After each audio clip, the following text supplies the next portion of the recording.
رب اشرح لي صدري ويسر لي أمري واحلل عقدة من لساني يفقهوا قولي اللهم ثبتنا عند الموت بلا إله إلا الله اللهم اجعلنا من الذين آمنوا وعملوا الصالحات وتواصوا بالحق وتواصوا بالصبر آمين يا رب العالمين। আমি মনে করি বিশ্বে এখন যা ঘটছে তা নিয়ে অসচেতন থাকা অসম্ভব। মুসলমানদের বিরুদ্ধে অমুসলিমরা যে ঘৃণ্য অপরাধ চালাচ্ছে এবং মুসলমানরাও অপর মুসলিমের বিরুদ্ধে যে অপরাধ চালাচ্ছে তার দ্বারা আমরা সবাই প্রভাবিত। একজন মুসলিম হিসেবে বড় হওয়ার কালে এই ট্র্যাজেডিগুলো আমাদের প্রাত্যহিক জীবনের অংশ হয়ে দাঁড়িয়েছে। আমাদের মধ্যে যাদের বয়স 30-40 বছর, আপনারা দেখেছেন গত অর্ধ শতক বা তার চেয়েও বেশি সময় ধরে উম্মাহ শুধু একটি সংকটের পর আরেকটি, এরপর আরেকটি, এরপর আরেকটির মধ্য দিয়ে গত হয়েছে। এভাবে দীর্ঘ সময় পর কোনো ব্যক্তি একেবারে নিস্তেজ হয়ে পড়তে পারে। আবার শুরু হলো, এরপর আরেকটা, এরপর আরেকটা, এরপর আরেকটা। এত বেশি জনপদ আজ চলছে এবং এত বেশি জরুরি অবস্থা আজ মুসলিম জনপদগুলোতে, যেমন আমাদের প্রাণপ্রিয় ফিলিস্তিনে এই মুহূর্তে যা ঘটছে। একদিকে হতাশা, অন্যদিকে নিরুপায় অবস্থা। আমাদের পক্ষে কি করার আছে? ব্যাপারগুলো আমাদের সম্পূর্ণরূপে অভিভূত করে ফেলতে পারে। অনেক মানুষ আমাকে এই বিষয়ে বক্তব্য রাখতে বলেছেন, ফিলিস্তিন সম্পর্কে আমার চিন্তাভাবনা কি তা নিয়ে কথা বলতে বলেছেন, উম্মার অবস্থা নিয়ে আমি কি মনে করি। আমি আসলে কিছু সময় যাবৎ চুপ করেছিলাম, আমি কিছু বলিনি। আর এই খুতবাতেও এই নিয়ে কথা বলবো না। আমি সিদ্ধান্ত নিয়েছি প্রথমে নিজের চিন্তাভাবনাগুলোকে একত্রিত করতে। কারণ আমার প্রথম প্রতিক্রিয়া ছিল, আমি আগেও এটা অনুভব করেছি, আমি এই প্রতিক্রিয়া উম্মার কাছ থেকে আগেও দেখেছি। বস্তুত আমি এই প্রতিক্রিয়া দেখেছি চক্রাকারী চলতে প্রায় প্রতি সিজনে। ঠিক এই পরিস্থিতিতে আমরা বারবার ছিলাম। অতএব ক্ষোভ প্রকাশ করা, নির্যাতিত উম্মার জন্য দোয়া করা, এই ধারণাগুলোর সাথে আমরা সবাই পরিচিত, সবাই এ সম্পর্কে জানে।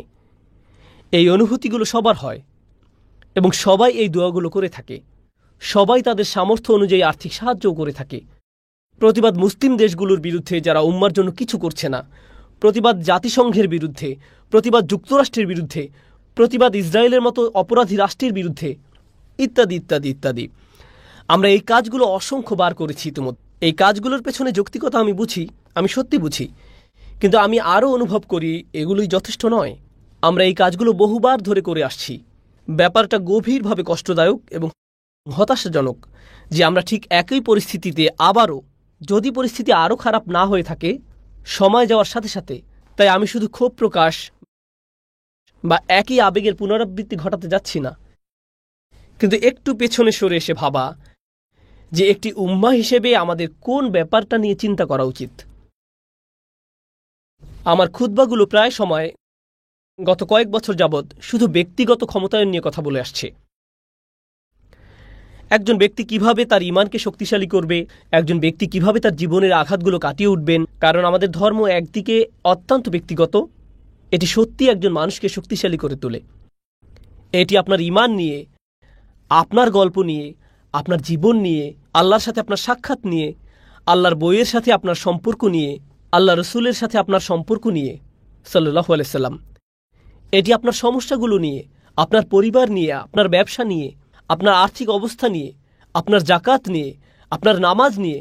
এটি খুবই ব্যক্তিগত একদিকে, কিন্তু অন্যদিকে আমাদের এই চেতনা প্রদান করা হয়েছে যে আমরা নিজেদের চেয়েও বিরাট কিছুর অংশ। শুধু পরিবার বা সমাজের নয়, আমরা একটি উম্মার অংশ, আমরা অনেক বড় কিছুর অংশ। যে জিনিসটির আমরা অংশ, যে অস্তিত্বের আমরা অংশ, সেটি জাতিগোষ্ঠীকে ছাড়িয়ে যায়। আমরা একই ভাষায় কথা না বলতে পারি, আমাদের মাঝে একমাত্র কমন বিষয় হলো লা ইলাহা ইল্লাল্লাহ মুহাম্মাদুর রাসূলুল্লাহ সাল্লাল্লাহু আলাইহি সাল্লাম। শুধু এটাই যথেষ্ট। আমরা সম্পূর্ণ ভিন্ন সংস্কৃতি, ভিন্ন পরিবেশ, ভিন্ন জাতি থেকে আসতে পারি। এমনকি আমাদের জীবন পদ্ধতি ভিন্ন ধরনের হতে পারে। সাংস্কৃতিক দিক থেকে আমরা একে অন্যের থেকে সম্পূর্ণ আলাদা হতে পারি, কিন্তু আমাদের মাঝে রয়েছে একটি দৃঢ় বন্ধন। আল্লাহর বই আমাদের সবাইকে একই বন্ধনে আবদ্ধ করে। তাহলে উম্মার একটি চেতনা আমাদের মাঝে রয়েছে। ঠিক এই কারণেই আমরা সামষ্টিকভাবে ব্যথা অনুভব করি উইঘুর মুসলমানদের অবস্থা দেখে। আমরা সামষ্টিকভাবে ব্যথা অনুভব করছি 90-এর দশকে বসনিয়ার কসোভোর অবস্থা দেখে। আমরা সামষ্টিক ব্যথা অনুভব করে আসছি গত অর্ধ শতকের বেশি সময় ধরে ফিলিস্তিনের অবস্থা দেখে, আফগানিস্তানের অবস্থা দেখে যা এখন ঘটে চলছে, ইয়েমেনের অবস্থা দেখে যা এখনও ঘটছে, রোহিঙ্গা মুসলিমদের অবস্থা দেখে শ্রীলঙ্কার মুসলমানদের অবস্থা দেখে যখন দাঙ্গার সময় বৌদ্ধ সন্ত্রাসীরা শহরে মুসলমানদের আক্রমণ করেছিল, ভারতের গুজরাটে মুসলমানদের প্রতি যে নির্যাতন চালানো হয়েছিল, এরপর কাশ্মীর, এই লিস্ট অনেক বড়, খুবই খুবই বড় তালিকা। এখন আমরা একটি উম্মাহ হিসেবে, উম্মার অংশ হওয়ার অর্থ কি? এই জ্বলন্ত আগুন থেকে কিছুটা পেছনে সরে এসে আল্লাহর কিতাবের দিকে ফিরতে চাই, কিছু একটা পেতে চাই। আর আমি দাবি করছি না যে আমার কাছে এর কোনো উত্তর আছে।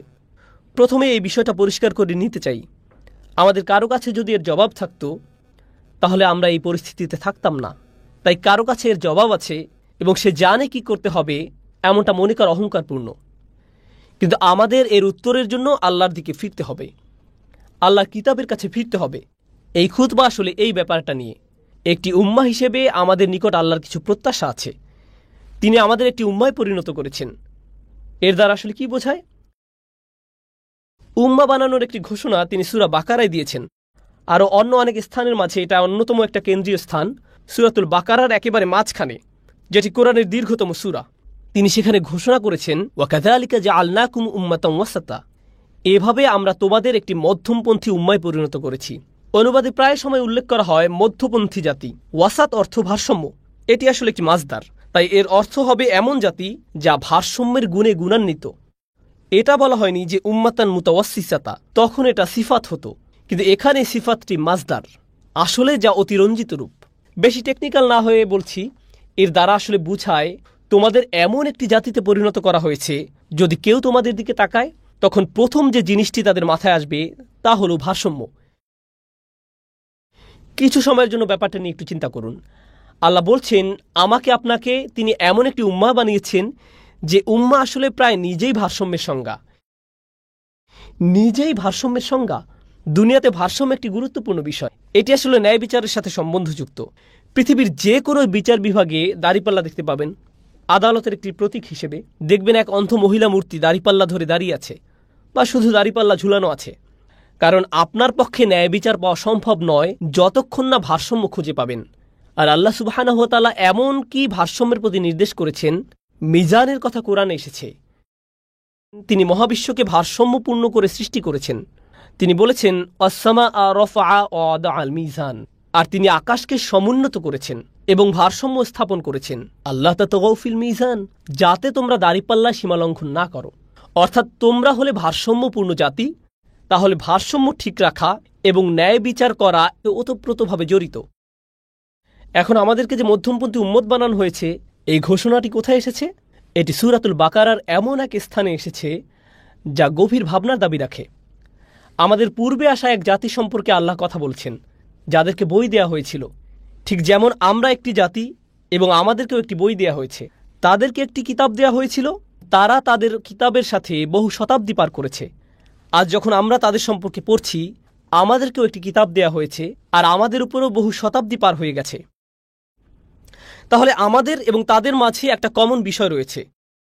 তাদেরকে একটি বই দেয়া হয়েছে, আর তারা এর সাথে অনেক শতাব্দী অতিক্রম করেছে। আমাদেরকেও একটি বই দেয়া হয়েছে, আর আমরাও এর সাথে অনেক শতাব্দী অতিক্রম করেছি। তারপর আল্লাহ বলছেন, এই কিতাবের মাধ্যমে একতাবদ্ধ হয়ে নিজেদের শক্তিশালী করার বিপরীতে তারা নিজেদের মাঝে বিভক্তি তৈরি করল, পরস্পর সংঘর্ষে লিপ্ত হল এবং পরস্পরকে হত্যা করল। আর তারা তাদের কিতাবের জ্ঞানকে ব্যবহার করল এক গ্রুপের উপর অন্য গ্রুপের শ্রেষ্ঠত্ব প্রতিষ্ঠা করার কাজে। ওমা তাফাররাকু ইল্লা মিন বাদি মা জাআহুমুল ইলম বাগিয়াম বাইনাহুম, তারা মতভেদ করেনি জ্ঞান আসা ব্যতীত, বিশেষ করে জ্ঞান আসার পর এক দলকে অন্য দলের উপর বড় করে তোলার ব্যাপারে তারা মতভেদে জড়িয়ে পড়ল। সুতরাং জ্ঞান ব্যবহার করা হলো এই দল সেই দলের মতকে খণ্ডন করার জন্য। এই দলের লোকেরা কাফের না ওই দলের লোকেরা কাফের, এই দলের রক্ত হালাল না ওই দলের রক্ত হালাল। আমাদের আগের জাতির লোকেরা এগুলো করত। তিনি পরিষ্কার জানিয়ে দিয়েছেন কোনটা হালাল আর কোনটা হারাম, কিন্তু তারা আল্লাহর আদেশের সাথে মশকরা করল। জাস্ট আমাকে এমন একটি উপায় বলে দিন যেন আমাকে এটা মানতে না হয়, আর আমি নিজেকে যেন দোষ না দিয়ে থাকি।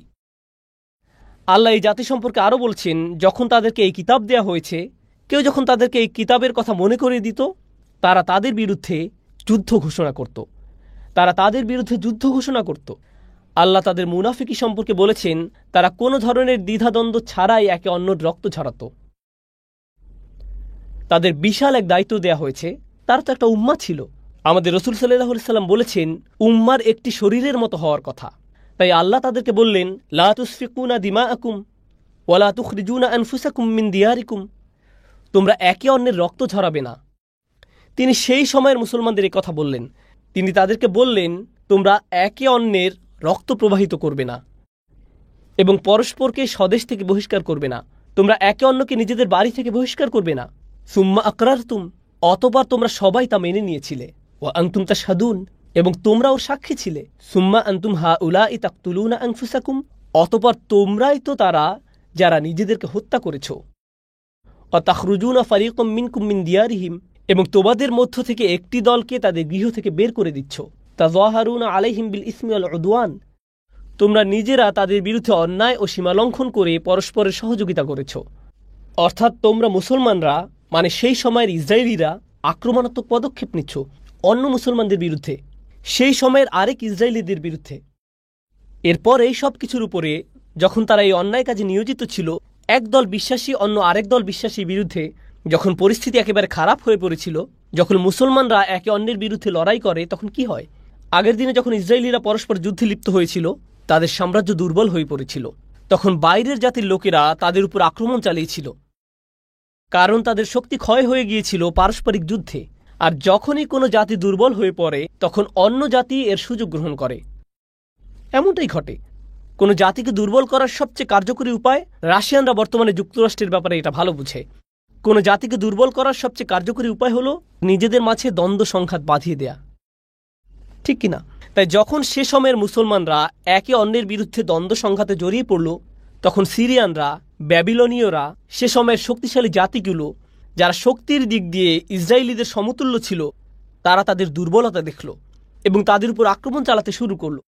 যখন সেই কুফফার শক্তিগুলো এসে আক্রমণ চালাতে শুরু করলো, তখন বহু মুসলিমকে জেলে ঢুকানো হলো, বন্দী করা হলো, অনেকের উপর নির্যাতন চালানো হলো।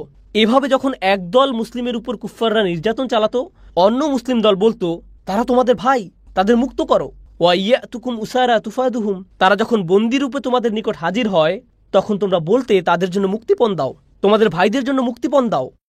একই আয়াতে আল্লাহ বলছেন, তোমরা নিজেরাই একে অন্যের গলা কাটছিলে, আর এই গলা কাটার কারণে তোমরা এতই দুর্বল হয়ে পড়লে যে অন্য জাতি এলো এবং তোমাদের পরাভূত করলো। আর যখন তারা এভাবে তোমাদের পরাজিত করতে শুরু করলো, তখন তোমরা বলতে শুরু করলে, না না, আমাদের ভাইদের সাহায্য করো। কিন্তু তোমরাই তো শুরুতে এই দুর্বলতা সৃষ্টি করেছ। এটা তোমাদের হাতের কামাই। তোমরা তো ক্ষমতাশালী এক উম্মাহ ছিলে, আল্লাহ তোমাদের সাথে ছিল।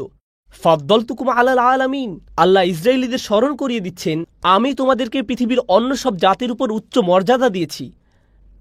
আল্লাহ তাদের সম্পর্কে কথা বলেছেন। তিনি তাদের সম্পর্কে আরও কি বলেছেন? তাদের স্থিতিশীলতা থাকতো, সুশাসন থাকতো, সমৃদ্ধি থাকতো এই পৃথিবীতেই, শুধু আখিরাতে নয়। একজন ব্যক্তি হিসেবে কাউকে জীবনে কঠিন সময় পার করতে হতে পারে, ইমানদার হলেও, তাই না? এই জীবনে আপনি শ্রেষ্ঠ ইমানদার হতে পারেন এবং আপনার জীবন হতে পারে দারুণ কষ্টকর। এমনকি নবীদের ক্ষেত্রেও এটা ঘটেছিল। কিন্তু জাতির জন্য আল্লাহর ফর্মুলা আলাদা। জাতির জন্য কোরআনের নিয়ম ভিন্ন রকম, ব্যক্তির জন্য এক ধরনের নিয়ম, আর জাতির জন্য কোরআনে যে নিয়ম রয়েছে তা ভিন্ন রকম। আল্লাহ বলেন, ওয়ালাউ আন্নাহুম আকামুত তাওরাত ওয়াল ইনজিল লা আকালু মিন ফাওকিহিম ওয়া মিন তাহতি আরজুলিহিম, তারা যদি তাওরাত, ইনজিল আর তাদের প্রতিপালকের নিকট থেকে যা তাদের প্রতি অবতীর্ণ হয়েছে তার নিয়ম বিধান প্রতিষ্ঠিত করত, তাহলে তাদের উপর থেকে আর তাদের পদতল থেকে আহার্য পেত। রিজিকের দরজা বন্যার বাঁধের ন্যায় খুলে দেওয়া হতো। আল্লাহর নিরাপত্তা এবং তার রহমত তাদের প্লাবিত করে ফেলত। আল্লাহ কি বলছেন? তাদের দুর্দশায় পতিত হওয়ার কারণ কি ছিল? তারা আল্লাহর কিতাব পরিত্যাগ করেছিল। তাদের দুর্দশাটা কি ছিল? আল্লাহ ধাপে ধাপে তা সূরাতুল বাকারায় তুলে ধরেছেন। আমাদেরকে ভারসাম্যপূর্ণ জাতি বলার পূর্বে তারা ভারসাম্য হারিয়ে ফেলেছিল। প্রথমত, তারা নিজেদের মধ্যে দ্বন্দ্ব সংঘাতে জড়িয়ে পড়েছিল। নিজেদের মধ্যে এত বেশি সংঘাত হয় যে তারা দুর্বল এবং নগণ্য হয়ে পড়েছিল। আর যখন এভাবে তারা যথেষ্ট দুর্বল এবং নগণ্য হয়ে পড়ল, তারা শত্রুর সহজ শিকারে পরিণত হলো। আল্লাহ বলছেন, এখন তোমাদের কারো কারো তোমাদের বন্দীদের জন্য খারাপ লাগা শুরু করলো। এটা আমাদের ইতিহাস নয়, এটা বনী ইসরায়েলের ইতিহাস, যাদের সম্পর্কে আল্লাহ বলছেন তাদেরকে আল্লাহ একটি সম্মানিত উম্মায় পরিণত করেছিলেন এবং তাদেরকে অন্যদের উপরে উচ্চ মর্যাদা দিয়েছিলেন। কিন্তু তারা এটা নষ্ট করে ফেলেছিল। তাদের সে মর্যাদা আর অবশিষ্ট নেই। এখন আল্লাহ সিদ্ধান্ত নিলেন শুধু সম্মান প্রদর্শন নয় আপনাকে এবং আমাকে, তিনি আমাদের পরীক্ষা করবেন সেই একই মর্যাদা দিয়ে।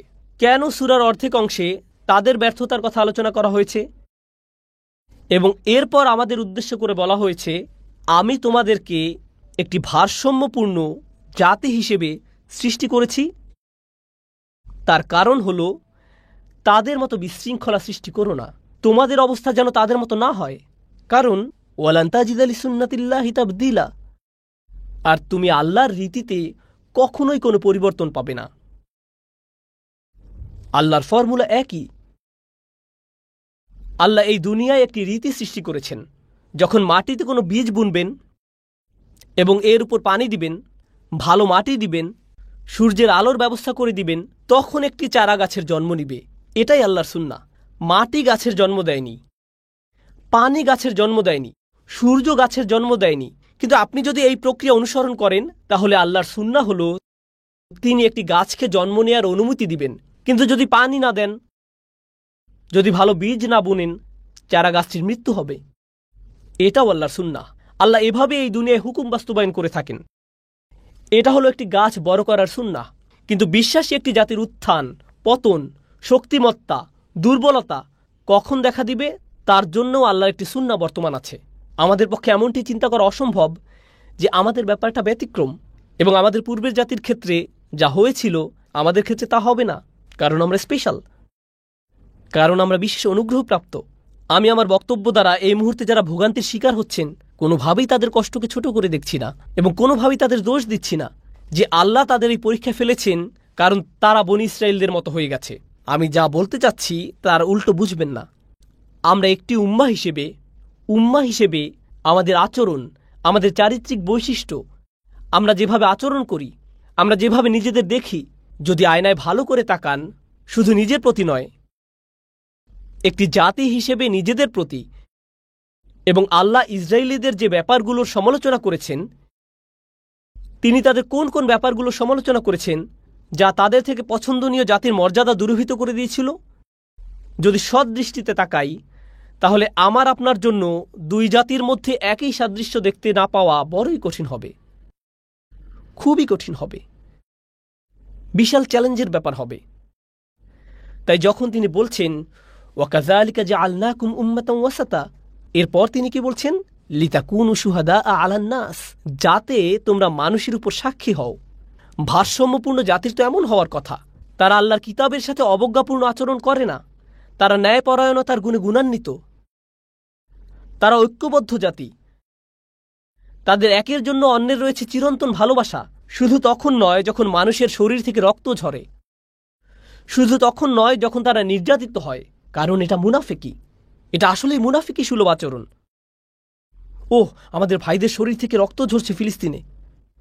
যখন মসজিদে ছিলেন, আপনি এসেছেন বাংলাদেশ থেকে, কেউ একজন মালয়েশিয়া থেকে, কেউ একজন চীন থেকে, কেউ একজন সেনেগাল থেকে, কেউ একজন ফিলিস্তিন থেকে, একজন সৌদি থেকে, একজন পাকিস্তান থেকে, কেউ একজন হয়তো ভারত থেকে, আর আপনারা তখন কে ইমাম হবে সেটা নিয়ে ঝগড়া করছিলেন। তখন উম্মার জন্য ভালোবাসা কোথায় ছিল? আপনার জাতীয়তা কি মুখ্য হয়ে দেখা দেয় না অন্য সব কিছুতে? আপনার পক্ষপাতিত্বকে অন্য সব কিছুতে মুখ্য হয়ে দেখা দেয় না? কিন্তু যখন ওয়াইয়াতুকুম উসারা তুফাদুহুম, কেউ একজন বিপদে পড়লে হঠাৎ করে আমরা এক উম্মাহ, অন্য সব কিছুতে আমাদের এক উম্মাহ হওয়ার ব্যাপারটা কোথায় গেল? এসব কথা শুনতে কষ্ট লাগে, এমনকি আমার জন্য বলতেও কষ্ট হচ্ছে, কারণ আমি আপনাদের সম্পর্কে কথা বলছি না, আমি আমার সম্পর্কে কথা বলছি। রাসূলুল্লাহ সাল্লাল্লাহু আলাইহি ওয়াসাল্লাম বলেছেন, আমরা হলাম একটি শরীরের মতো, কাজাসাত, এই উম্মাহ একটি শরীরের মতো। তাই আমি যখন উম্মার অবস্থান নিয়ে সমালোচনা করি, তখন আমি যেন আমার হাতের সমালোচনা করছি বা আমার পায়ের। এখনো আমি, এটা অন্য কেউ নয়, এটা অন্য কারো অপরাধ নয়। এই উপলব্ধিটা খুবই গুরুত্বপূর্ণ, কারণ এই আলোচনা শুনতে যতই হতাশাজনক লাগুক, আমাদের বুঝতে হবে অন্য মানুষেরা সমস্যা নয়, এটা অন্য একজনের জন্য নয়, এটা তাদের সমস্যা নয়। যদি ওই মুসলমানরা ভালো হয়ে যেত, তাহলে আমাদের সবার অবস্থা উন্নত হতো না। ওরা, তারা, এসব বলা বন্ধ করুন। আমরা সবাই এই সমস্যার অংশ, এটা সম্মিলিতভাবে আমাদের সমস্যা। পরিবারে যদি কোনো সমস্যা দেখা দেয়, আপনি তো তখন বলতে পারেন না এটা তাদের সমস্যা, এটা আমার বাবার সমস্যা, ওটা আমার ভাইয়ের সমস্যা। না, এটা আপনারও সমস্যা। আপনি তো একই বাসায় বাস করেন ভাই, একই বাসায়। এই উম্মা একটি বাসার মতো, এমনকি একটি বাসার চেয়েও বেশি। এটি একজন ব্যক্তির মতো। তাই আমাকেও সাবধান থাকতে হবে। যদি আমার হাত ব্যথা করে বা আমার হাত যদি প্যারালাইসিসে আক্রান্ত হয়, এর যা করার কথা তা যদি না করে, তখন তো আমি বলবো না স্টুপিড হাত। আমার ইচ্ছে হয় তুমি যদি আমার শরীরের অংশ না হতে, তারপর এটা কাটা শুরু করলেন। এমনটা তো কেউ করে না। হাতটাকে সুস্থ করার জন্য আপনি সাধ্যের মধ্যে সবকিছু করবেন। ব্যথা কোথা থেকে আসছে তা শনাক্ত করার জন্য সবকিছু করবেন। আমাকে কি কি ঔষধ খেতে হবে, কিভাবে আমি এই সমস্যা থেকে মুক্তি পাবো। অনেক সময় এক রাতেই হয়তো সমস্যার সমাধান হয়ে যাবে না, সমাধান হতে কিছুটা সময় লাগবে। যে উপমাটি আমার মাথায় আসে, যে কারণে আমি চুপ করে থাকি, যে উদাহরণের কথা আমার মনে আসে, ধরুন এক ব্যক্তি অসুস্থ, সে দারুণ অসুস্থ। অনেককে দেখবেন দীর্ঘদিন যাবৎ জটিল ব্যাধিতে ভোগে। তো সে একই রকম ব্যাধিতে দীর্ঘদিন যাবৎ আক্রান্ত, কিন্তু সে এর জন্য কোনো চিকিৎসা গ্রহণ করে না। সে মাঝে মধ্যে কাশি দেয়, দিন দিন দুর্বল হয়ে পড়ছে, কিন্তু কোনো ওষুধ খাচ্ছে না। তার খাদ্যাভ্যাসও আগের মতোই, আগে যেভাবে জীবনযাপন করত সেভাবে জীবনযাপন করছে। ফলে দিন দিন তার শরীর খারাপ থেকে আরও খারাপ হতে লাগলো। এরপর একদিন শরীরে বড় কিছু ঘটল। শরীরে কিছু একটা নষ্ট হয়ে যাওয়ার পর তাকে হাসপাতালে ভর্তি হতে হলো। কারণ ব্যথা এতই জটিল আকার ধারণ করেছে যে গোটা শরীর এখন অকেজো হয়ে পড়েছে। হাসপাতালে যাওয়ার পর তার সার্জারি করা হয়, অপারেশন করা হয়, বা এরকম কিছু একটা করা হয় ব্যথা কমিয়ে আনার জন্য। কিন্তু এরপরেও লোকটা আগের মতোই ঘুমন্ত। তার জীবনযাপন এখনো পূর্বের ন্যায়। কোনো পরিবর্তন না আনলে আপনি তো সুস্থতা আশা করতে পারেন না। আমরা এটাই করি। যখন বড় ধরনের কোনো দুর্যোগ দেখা দেয়, তখন আমরা এক উম্মার ন্যায় আচরণ করি। তখন এক উম্মার চেতনা জাগ্রত হয়ে ওঠে। আমি দোয়া করছি আল্লাহ যেন মুসলমানদের স্বস্তি দান করেন। আমি দোয়া করছি আল্লাহ আজ্জা ওয়া জাল্লা যেন সেসব মুসলমানদের সবর এবং ধৈর্য দান করেন যারা বাচ্চা হারিয়েছেন, অনেক শিশু পিতামাতা হারিয়েছেন। যখন আপনি বোমা হামলার কথা চিন্তা করেন, যখন আমি আফগানিস্তানে নিহত হওয়া মেয়েগুলোর কথা চিন্তা করছিলাম, যখন আমি তাদের কথা ভাবছিলাম, আমি নিজেও একজন পিতা, আমারও মেয়ে আছে, আমি কেমন বাকরুদ্ধ হয়ে যেতাম। আমি কি কোনো কথা বলতে পারতাম যখন এটা ঘটত? আমি যদি সত্যি সেই ব্যথা অনুভব করে থাকি, এই ব্যথা অনুভব করার পর আমার কি করার আছে? আমাদের তো কিছু একটা করতে পারার কথা। শুধু ব্যক্তি হিসেবে নয়, আমাদের ভাবতে হবে কিভাবে আমরা এক উম্মাহ হিসেবে আমাদের মর্যাদা পুনঃপ্রতিষ্ঠা করব। এটা ঘটতে হবে। এটা হালকা কোনো আলোচনা নয়, এটা খুবই সিরিয়াস একটি আলোচনা। প্রতিটি তরুণ তরুণী যারা আমার কথা শুনছো, অনলাইনে শুনছো, বা যারা আমার সামনে আছো, আল্লাহ আমাদেরকে এই পৃথিবীতে শুধু হালাল খাবার আহার করার জন্য প্রেরণ করেননি, বা ঈদের দিন কোলাকুলি করার জন্য প্রেরণ করেননি, এবং জীবন সাধারণ নিয়মে চলতে থাকবে। তাহলে উম্মার সদস্য হওয়ার মানে কি আমরা তা এখনো বুঝতে পারিনি। আপনি হয়তো ব্যক্তি হিসেবে মুসলিম হওয়ার মানে কি তা বুঝতে পেরেছেন, কিন্তু একটি উম্মার অংশ হওয়ার মানে কি এ ব্যাপারে আপনার কোনো ধারণাই নেই। উম্মার সদস্য হওয়ার মানে আমার চেয়েও বড় কিছু বর্তমান আছে, আমাকে যার ব্যাপারে সচেতন থাকতে হবে, মনের মধ্যে কিছু চিন্তা থাকতে হবে, কিছুটা ভাবনা থাকতে হবে, আর এই ভাবনাগুলো প্রকাশ ঘটতে হবে সুচিন্তিত কিছু কর্মতৎপরতার মাধ্যমে।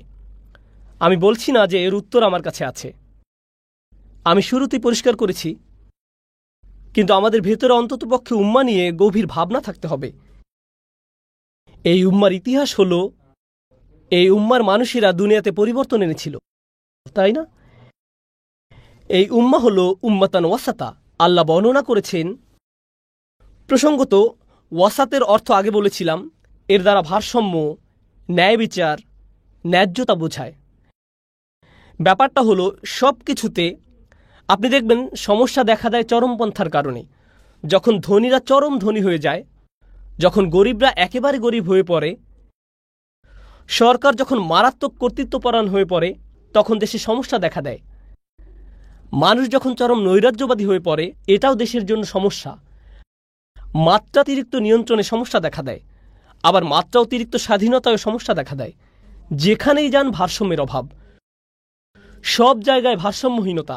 পারিবারিক জীবনে ভারসাম্যের অভাব, ব্যক্তি জীবনে ভারসাম্যের অভাব, রাষ্ট্রীয় জীবনে ভারসাম্যের অভাব, আমাদের চারপাশে ভারসাম্যহীনতা। আর আল্লাহ বলছেন তিনি এমন এক জাতি তৈরি করেছেন যে জাতি নিজেই ভারসাম্যের গুণে গুণান্বিত।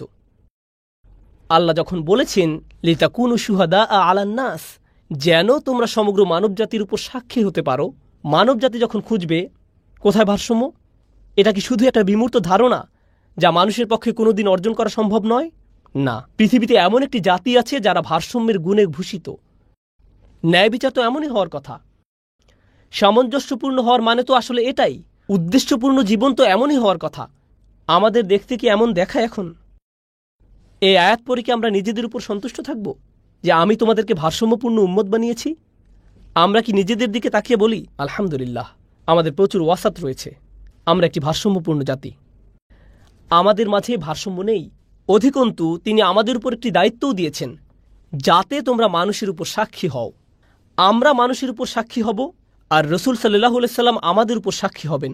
শাহাদা আলান নাস এবং শাহাদাতু রাসূলুল্লাহ সাল্লাল্লাহু আলাইহি সাল্লাম। এই ভারসাম্য মানবজাতিকে আমাদেরই দেখানোর কথা, কারণ একটি উম্মাহ হিসেবে আল্লাহ এই দায়িত্ব আমাদের প্রদান করেছেন। একটি জাতি হিসেবে আমাদের এই কাজ করার কথা, কারণ শেষ বিচারের দিন রাসূল সাল্লাল্লাহু আলাইহি সাল্লাম সাক্ষী দিবেন তিনি এই উম্মাহকে ভারসাম্যপূর্ণ করে রেখে গিয়েছিলেন। তিনি তাদের প্রতি এই হুকুম জারি করে গিয়েছিলেন এবং তারা সেটা বুঝতে পেরেছিল। সুতরাং বিচারের দিন মানবজাতি সাক্ষ্য দিবে আমরা আমাদের দায়িত্ব ঠিকভাবে পালন করেছি কিনা। আমরা তো বিশ্বকে দেখাইনি ভারসাম্য দেখতে কেমন, তাই মানবজাতি আমাদের বিরুদ্ধে সাক্ষ্য দেওয়ার সুযোগ পেয়ে যাবে। আমরা কেন ইসলামের প্রতি আকৃষ্ট হব তারা বলবে কেন এই নবী সম্পর্কে সুধারণা করব, বা তার কিতাব সম্পর্কে। তোমরা এই মানুষগুলোকে দেখেছ, তারা কেমন ছিল? তাদের দেশগুলো কেমন ছিল?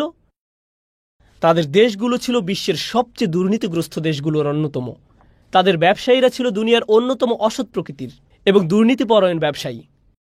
জীবনে আমি শুধু একবার প্রতারিত হয়েছি, আর তা হয়েছে একজন মুসলিম দ্বারা।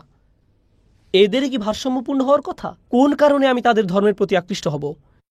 কেন আমি এর প্রতি আকর্ষণ অনুভব করব? কেন আমি এদের সাথে সম্পর্ক রাখব? এদেরকে দেখেছি আমি সবচেয়ে গোরামিপূর্ণ আচরণ করতে, সবচেয়ে বর্ণবাদী আচরণ করতে। সবচেয়ে নিন্দুক প্রকৃতির কিছু মানুষ, সবচেয়ে নিষ্ঠুর প্রকৃতির কিছু মানুষ আমি এদের মাঝে দেখেছি। আর এরা সবসময় আত্মকলহে লিপ্ত থাকত। মানবজাতি একটি গ্রুপ হিসেবে আমাদের বিরুদ্ধে সাক্ষ্য দিতে পারে, এবং রাসূলুল্লাহ সাল্লাল্লাহু আলাইহি সাল্লামের একটি কেস থাকবে আমাদের বিরুদ্ধে, কারণ তিনি আমাদের রেখে গেছেন তার মিশন চালু রাখার জন্য। তিনি বিশ্বকে দেখিয়ে গেছেন উম্মাতান ওয়াসাতা হওয়ার অর্থ কী। তিনি দেখিয়ে গেছেন, তিনি মক্কা বিজয় করেছিলেন। আমরা সেই দায়িত্ব এগিয়ে নিয়ে যাচ্ছি। রমজান, আসলে রমজানের বিস্তারিত আলোচনায় আমি বলেছি আমরা যে ভিন্ন একটি জাতি, তার বাৎসরিক উৎসব হওয়ার কথা ছিল রমজান। আমরা এখন উম্মাতান ওয়াসাতা। ইহুদিরা আমাদের থেকে ভিন্ন দিনে রোজা রাখত। প্রথমে রাসূল সাল্লাল্লাহু আলাইহি সাল্লাম তাদের দিনগুলোতে রোজা রাখতেন। এরপর আল্লাহ রমজানের বিধান নাজিল করে আমাদের জানিয়ে দিলেন তোমরা এখন ভিন্ন একটি জনগোষ্ঠী, ভিন্ন একটি জাতি। এজন্য সূরা বাকারার সবকিছু আমাদের নতুন জাতি হওয়ার দিকে ইঙ্গিত করে। তোমরা ভিন্ন দিনে রোজা রাখবে। আল্লাহর নতুন বাণী তোমাদের দেওয়া হয়েছে। আল্লাহর চূড়ান্ত কালাম তোমাদের সাথে আছে। আমাদের রাজধানী এখন আলাদা। আমাদের ধর্মীয় রাজধানী পরিবর্তিত হয়ে গেছে। সূরা বাকারার সবকিছু আসলে আমাদের নতুন জাতি হওয়া সম্পর্কে, ভারসাম্যপূর্ণ জাতি হওয়া সম্পর্কে। আমাদের তো এমনই হওয়ার কথা ছিল। দায়িত্বের এই চেতনা এমন কিছু কাজের মাধ্যমে প্রকাশিত হওয়া উচিত যা দেখে আল্লাহ আমাদের উপর সন্তুষ্ট হয়ে যাবেন। এই উদ্দেশ্যের চেতনা, এবং আমাদের প্রত্যেককে আমি যুক্তি দেখাবো, উম্মাহ যখন সুসংহত থাকবে তখন একজন ব্যক্তিও এই উদ্দেশ্যের চেতনা থেকে মুক্ত থাকবে না। আমাদের প্রত্যেকের কিছু কিছু অবদান রাখার আছে এই লক্ষ্যের প্রতি। আর আমরা যদি এমনকি আমাদের ঘরের মানুষ ছাড়া আর কাউকে প্রভাবিত করতে না পারি, তাহলে আমরা অন্তত আমাদের সন্তানদের এমনভাবে গড়ে তোলা উচিত যেন তারা এই লক্ষ্যের প্রতি অবদান রাখতে পারে। সেই ধরনের উম্মাহ হওয়ার লক্ষ্যের প্রতি সে ধরনের সন্তান আমাদের গড়ে তুলতে হবে। আমরা যদি নিজেদেরকে কিছুটা মুক্ত করতে পারি এমন সন্তান বড় করা থেকে, যার জীবনের একমাত্র লক্ষ্য হলো একটি চাকরি পাওয়া, নতুন গাড়ি কিনে পরিবারকে গর্বিত করা। আমরা সন্তানদেরকে বড় করি জাঁকজমকপূর্ণ বিয়ের অনুষ্ঠান করার জন্য। এগুলোই লক্ষ্য। এর চেয়ে বড় কোনো লক্ষ্য আমাদের থাকে না। আমাদের শিশুদের মাথায় একটি মিশনের চেতনা ঢুকিয়ে দিন। তারা শুধু আপনার নামের শীর্ষাংশ বহন করছে না, এসব করবে অন্য জাতির মানুষেরা। আমাদের প্রজন্ম, আমাদের সন্তানদের রসুলুল্লাহ সাল্লাল্লাহু আলাইহি সাল্লামের মিশন বহন করে সামনে এগিয়ে যেতে হবে। তাদের এক উম্মার চেতনা বহন করতে হবে। এটা অনেক বড় একটা জিনিস, প্রজন্মের পর প্রজন্ম ধরে হস্তান্তর করার জন্য। নিজেদের অবস্থা আমাদেরকে পুনরায় খতিয়ে দেখতে হবে। এই ভারসাম্য আমরা কোথায় হারিয়ে ফেলেছি? আমরা কি ইসরায়েলিদের মতো হয়ে গিয়েছি? আল্লাহ যার বর্ণনা দিয়েছেন যে তারা নিজেদের কঠিন পরীক্ষায় পতিত অবস্থায় পেয়েছিল, এটা শুধু আমার কথা নয়। সূরা বাকারা আপনি নিজেই পড়ে দেখুন, খোলা অন্তরে পড়ে দেখুন। আল্লাহ কেন তাদের সম্পর্কে কথা বলেছেন? এই জন্য না যে আমরা যেন ইসরায়েলিদের অভিশাপ দিতে পারি। সাহাবারা বলতেন তিনি নাজিল করেছেন তাদের সম্পর্কে আর কথা বলেছেন আমাদের উদ্দেশ্যে। সাহাবারা এটাই বলতেন, নাজিলকৃত ঘটনাগুলো তাদের, কিন্তু শিক্ষাগুলো আমাদের জন্য। এমনকি কুরআনেও ব্যাপারটা পরিষ্কার করে তুলে ধরা হয়েছে। এই সূরার একেবারে শেষে এসে আমরা আল্লাহর নিকট দোয়া করি এই বলে, রব্বানা লা তাহমিল আলাইনা ইসরান কামা হামালতাহু আলাল্লাযীনা মিন ক্বাবলিনা, এবং আমাদের উপর এমন দায়িত্ব অর্পণ করো না যেমন আমাদের পূর্ববর্তীদের উপর অর্পণ করেছ। অন্য কথায় আমরা বুঝতে পেরেছি আমরা এমন কোনো দায়িত্বের বোঝা বহন করে চলছি যা আমাদের পূর্বে আসা লোকদেরও প্রদান করা হয়েছিল। আমরা আশা করছি আমরা যেন এই দায়িত্ব পালনে ব্যর্থ না হই। আমরা যেন গুলিয়ে না ফেলি যেভাবে তারা গুলিয়ে ফেলেছিল। আমরা যেন মর্যাদাবান একটি উম্মাহ হিসেবে আবার প্রতিষ্ঠিত হতে পারি, যে উম্মাহ সবার আগে আল্লাহর জন্য দাঁড়িয়ে যাবে। কিয়ামতের দিন সবার আগে আমরা যেন রাসূলুল্লাহ সাল্লাল্লাহু আলাইহি সাল্লামের সাক্ষীর উপযুক্ত হই। এর ফলশ্রুতিতে আমরা এমন এক জনগোষ্ঠীতে পরিণত হব, আমাদের এমন উম্মাহ হওয়ার সামর্থ্য আছে। আমি বলছি না যে দিন দিন পরিস্থিতি শুধু খারাপ হবে, আমি এটা বিশ্বাস করি না। আবার জেগে ওঠার পুরোপুরি সামর্থ্য আমাদের আছে। এই উম্মার উপর আল্লাহর অগণিত রহমত আছে, এর রয়েছে প্রচুর সম্ভাবনা। আমি দৃঢ়ভাবে বিশ্বাস করি শুধু এক প্রজন্মই উম্মার চেহারা একেবারে পাল্টে দিতে পারে। এক প্রজন্মের মাধ্যমেই আমরা পৃথিবীর চেহারা পাল্টে দিতে পারি। এটা অসম্ভব নয়। সমগ্র বিশ্ব জুড়ে আমরা এটা করতে পারব। শুধু এক জায়গায় নয়, সারা দুনিয়া জুড়ে এটা খুবই সম্ভব। আমাদের এই বিশ্বাস থাকতে হবে। আমরা যদি ব্যাপক কোনো পরিবর্তন না আনতে পারি, যদি শুধু রক্ত বের হওয়ার ক্ষতগুলো মেরামত করতে থাকি এখানে সেখানে, এই মুহূর্তে, আমাদের যা যা করার তা তো করতে হবে। কিন্তু আপনার তো দীর্ঘমেয়াদী প্রজন্মের পর প্রজন্ম নিয়ে একটা পরিকল্পনা থাকতে হবে। আমাদের শুধু পরবর্তী মাস বা পরবর্তী বছর নিয়ে পড়ে থাকলে হবে না। এখন থেকে 100 বছর নিয়ে চিন্তা করতে হবে। এখন থেকে কমপক্ষে আগামী 50 বছর বা সামনের 100 বছর নিয়ে চিন্তা করতে হবে। একটি উম্মাহ হিসেবে আমরা নিজেদের কোথায় দেখতে চাই এবং সেই লক্ষ্য অর্জনে আমাদের কিভাবে কাজ করতে হবে। আপনার যদি সেই দীর্ঘমেয়াদী ভিশন না থাকে, তাহলে নিজেদের উন্নতি আমরা এমনকি শুরুও করতে পারবো না। আল্লাহ আযজা ওয়া জাল্লা আমাদেরকে ভীষণওয়ালা মানুষে পরিণত করুন, লক্ষ্য নিয়ে চলা মানুষে পরিণত করুন। আল্লাহ আযজা ওয়া জাল্লা আমাদের থেকে পারস্পরিক মতবিরোধ দূর করে দিন এবং আল্লাহ রসুল সাল্লাল্লাহু আলাইহি সাল্লামের ভালোবাসা, আল্লাহর কিতাবের প্রতি আনুগত্য তিনি যেন এত বেশি পরিমাণে বাড়িয়ে দেন যে আমাদের মত পার্থক্যগুলোকে আমরা যেন উপেক্ষা করতে পারি এবং নিজেদের মাঝে ঐক্য গড়ে তুলতে পারি। আমরা যেন উম্মার অন্তরের সত্যিকারের ভালোবাসা, মমতা এবং ঐক্য পেতে সমর্থ হই। ফলশ্রুতিতে আমরা যেন এমন উম্মায় পরিণত হতে পারি যে উম্মার পক্ষে রাসূলুল্লাহ সাল্লাল্লাহু আলাইহি সাল্লাম কিয়ামতের দিন সাক্ষ্য দিবেন। বারাকাল্লাহু লি ওয়া লাকুম ফিল কুরআনিল হাকিম ওয়া নাফা'নি ওয়া ইয়্যাকুম বিল আয়াতি ওয়া যিকরিল হাকিম।